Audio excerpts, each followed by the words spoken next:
Hello, I'm Angelina Jaspers, and I'm a Flex Marketing Pro. I created the Marketing Flex to help smart marketers lay a more efficient, focused, and accountable marketing foundation, one that can flex at the speed of business.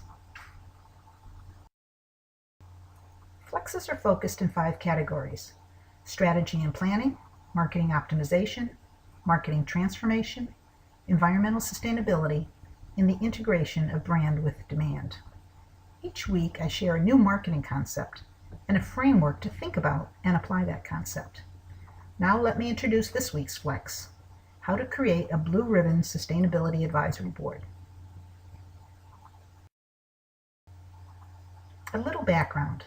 When I had the privilege of leading the sustainability agenda across a global Fortune 10 technology company, I knew to be successful I needed to be viewed not only as a sustainability leader, but as a business leader.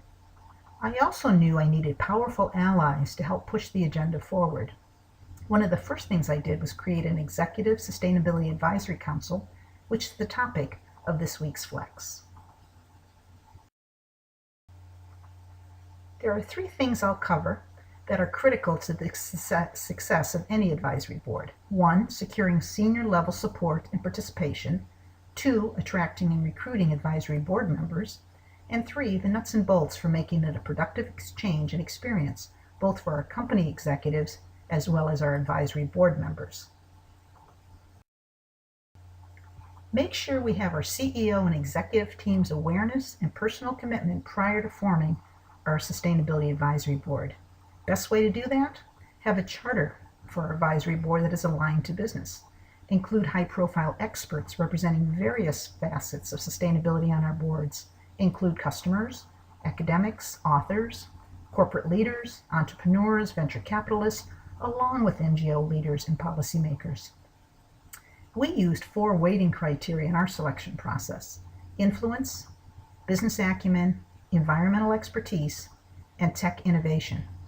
Securing senior level support and participation up front is critical to the success of any sustainability advisory board. One thing I've learned over the years is that executives like to meet with other executives, preferably peer-level executives that can identify with their business challenges. In the same vein, we should focus our advisory boards at the intersection of business and sustainability, rather than trying to get our CEOs passionate about sustainability. Second is attracting those high-profile experts. What I said for internal executives is also true for board members. They like to connect with other executives and well-respected peers. The first thing they will ask is, will this council meet with your CEO, chairman, and other executive team members? They want to ensure that their time, energy, and recommendations will be heard and hopefully acted on. The second thing they will ask is, who else is on your advisory board? In addition to the intangible benefits, make sure there are tangible benefits to their participation as well. You may want to consider an honorarium, equipment donation, or contribution to their preferred cause in exchange for their service.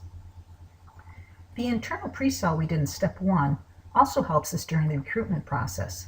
We will want to use any internal connections we have to help attract our advisory board members. We may also want to use the services of an external, well-connected firm or individuals. Third are the actual mechanics of the advisory board meetings. Preparation, agenda, speakers, having the right participants in the room are all crucial. I like to invite participants who don't get it and who I want to influence. Make sure we have a dedicated scribe and even professional facilitator so that we, as leaders, can actually participate in the discussions.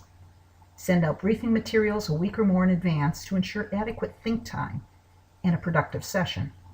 Ensure our board members have a signed NDA, a non-disclosure agreement, in place to encourage open dialogue. Our advisory board met twice a year for a full day.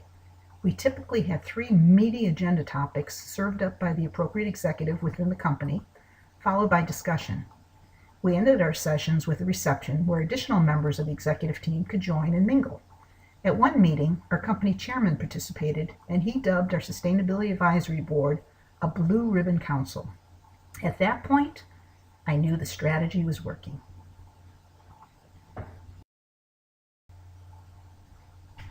If you found this week's Flex useful, feel free to share with others, provide comment, or suggest additional topics. And most important, apply it to your work today. I also invite you to join me.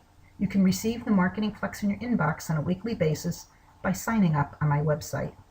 See you next week.